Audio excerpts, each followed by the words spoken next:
And very happy to have on the line with us right now former Ohio State Senator from the 25th District, Nina Turner, who is also a surrogate for the Bernie Sanders campaign, BernieSanders.com. You can tweet her at Nina Turner. Nina Turner, Senator Turner, welcome back to the program.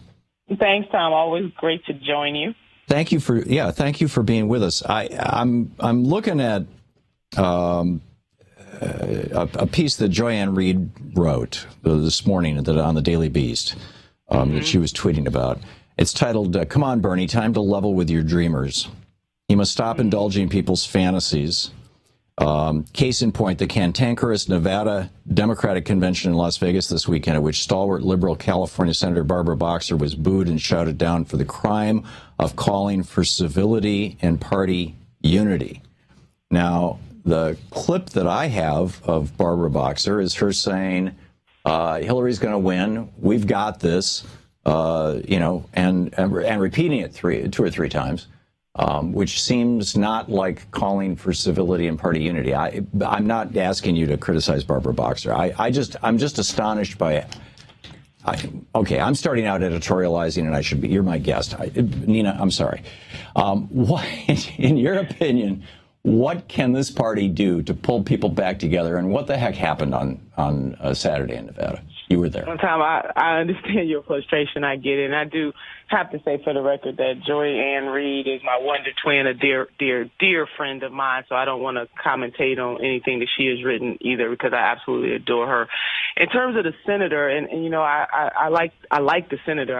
I was in the room when she gave her speech, and people were upset, Tom. They were upset because they thought they saw unfairness. I mean, there was a roll call vote. And that's why I wish that people who are talking about this, who are being Monday morning quarterbacks on something that they weren't even in the room, there was a context to the room. And part of it was that there was a vote called for the rules, whether to accept temporary rules or not accept those temporary rules.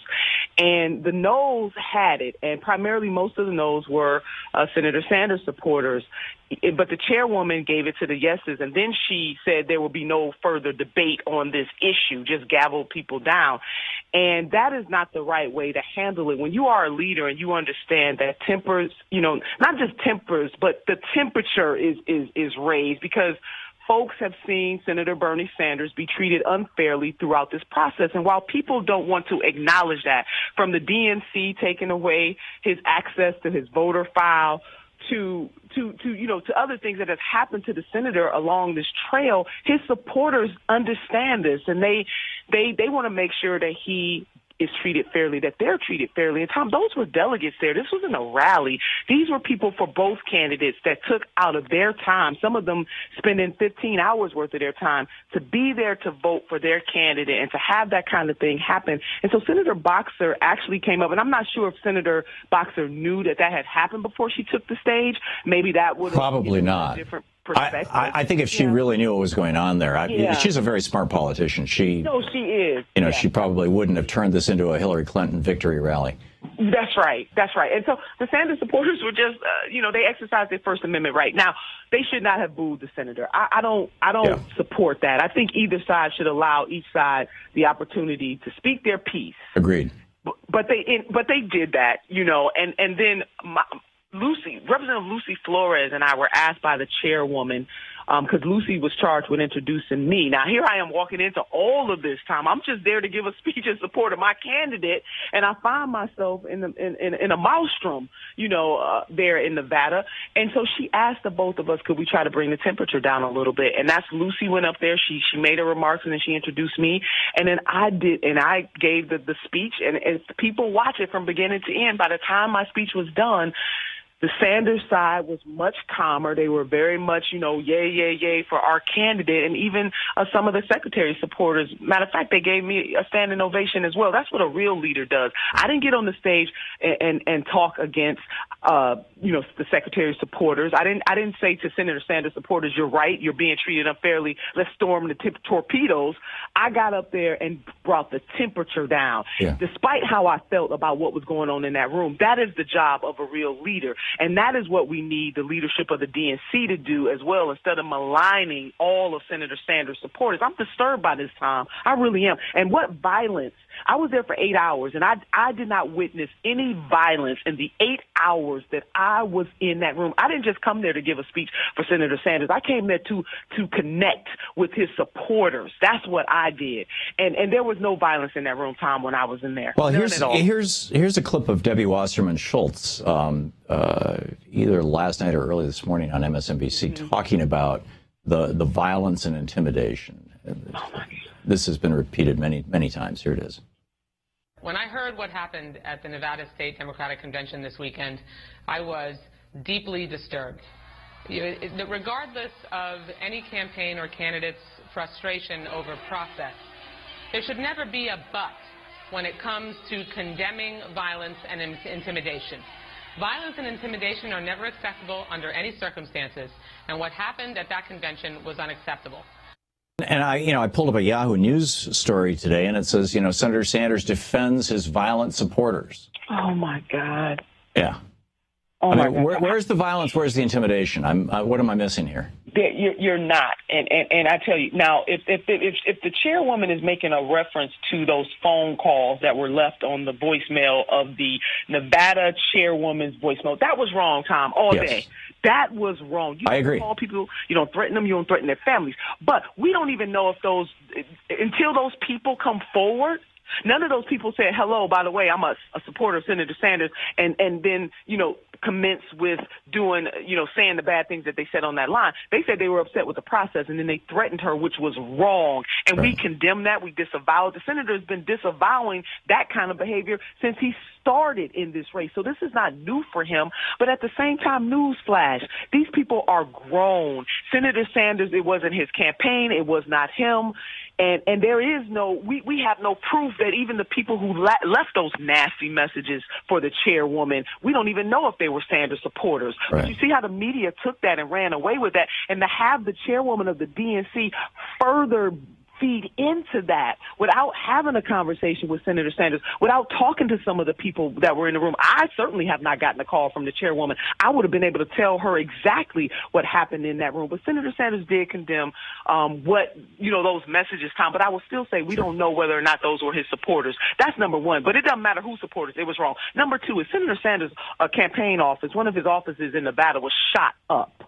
And I didn't hear anybody taking 3 or 4 days cycle worth of news to talk about that. Right. Leaving nasty voicemails are one thing, and they're wrong, because I don't want anybody to say Senator Turner said it was okay. But shooting up somebody's office where people could have been killed is another. But you didn't see Senator Sanders on national news vilifying the secretary's supporters. Matter of fact, he didn't say much about it, if at all, until recently. Yeah. Yeah, and not only that, some of his volunteers in Nevada had their rooms broken into and trashed. Their apartments, that's right. But did you see him running to the Democrat? No, he did not. He just kept on. So, Senator Turner, how do we clean this up? It seems my take on this personally, and I'm probably totally wrong, is that this got pumped really hard for 2 days, Sunday and Monday, because there was an election coming in Kentucky, and somebody in the Clinton campaign thought, if we can really make the Bernie people look evil, this is going to help us win the election. And because today, all of a sudden, I saw one of the three leaders of the Clinton campaign go on TV and say, okay, we're now happy with Bernie's statements disavowing this. Let's put this behind us. And, of course, the election's over. That's just my personal conspiracy theory. But what do we do to bring people together? Bringing folks together is a two-way street. The onus is not just on Senator Bernie Sanders, as leaders in the DNC are trying to put the entire onus on him. It is something that Stephen Covey once wrote. He said, seek to understand and then to be understood. Yeah. And that will go a long way for the chairman of the Nevada Party, the chairwomen to first seek to understand and to be understood. We are in agreement on this one thing, which is violent threats cannot be tolerated and violence cannot be tolerated. But let's tell the story correctly. what incidences of violence? I can only speak for the 8 hours I was in the room.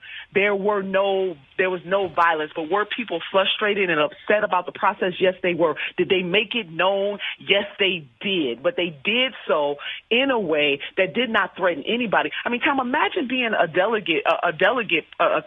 convention, somebody that's attending the convention, and you got police officers all lined up there. You know, in other words, it was almost a self-fulfilling prophecy. There is a narrative in the media that is really trying to paint the supporters of Senator Sanders as extremists, and nothing can be further from the truth. Right. And also, in some ways, trying to make them similar to Mr. Trump supporters, and nothing Right. can be further from. And now they're asking in the media, well, should we use this proof that the Sanders people are out of control as a very legitimate reason to keep them out of Philadelphia?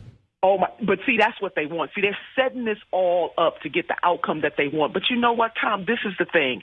These are the same supporters. You know what I saw? I saw grandmothers standing up there in front of that stage. I saw fathers standing up there in front of that stage. I saw teachers standing up there in front of that stage saying, be fair and stop cheating us in this process. Those are the kind of people I saw. I did not see extremists. But you know what's going to happen? They're going to continue to push Senator Sanders' supporters so far that if Secretary Clinton is the nominee, either they're not going to vote for her, or they're going to vote for somebody else, or they're not going to show up. That's what's going to happen. That is the risk here. I hope not. Nina, hang on just a second. To watch more clips from our programs, hit the Watch More Videos button over here. And please be sure to hit the handy-dandy subscribe button so you'll always be up to date. Tag, you're it.